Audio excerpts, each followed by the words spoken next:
हमारी अम्मा मरहूमा को हमारे बाबा की एक आदत बहुत पसंद थी।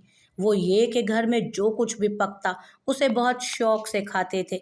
अगर किसी दिन कुछ ज़्यादा ही अच्छा खाना बन जाता तो खाने और तारीफ करने के बाद जेब से 5 रुपए या 10 रुपए का नोट निकाल कर ये कहते हुए अम्मा के हाथ पर रख देते कि लो भाई, आज इतना लजीज खाना बनाने का इनाम।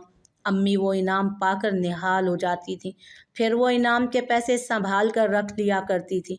इंतकाल से पहले अम्मा को अल्जाइमर का मर्ज लाहक हो गया, इसलिए अक्सर बातें भूल जाया करती थी, लेकिन अक्सर नोटों की एक पोटली का जिक्र करती जो शायद वो कहीं रख कर भूल गई थी। ये वही नोट थे जो बाबा अक्सर उन्हें इनाम के तौर पर दिया करते थे।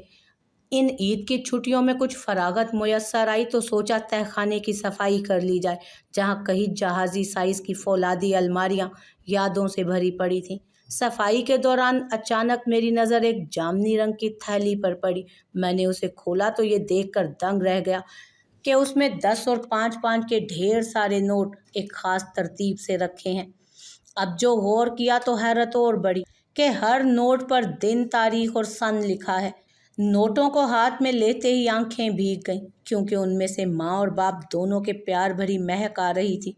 बेशक ये अम्मा के पास बाबा का दिया हुआ सबसे बेशबहा खजाना था, जिन्हें बाबा के बाद अम्मा देख देख कर जीती होंगी। यकीन जानिए, बाबा के इंतकाल के बाद अम्मा लाख कोशिश के बावजूद भी वैसा खाना नहीं बना सकी जैसा बाबा की ज़िंदगी में बनाया करती थी। अक्सर लोग कहते थे अम्मा से कि तुम्हारे मियाँ जाते जाते तुम्हारे हाथों से जायका भी ले गए।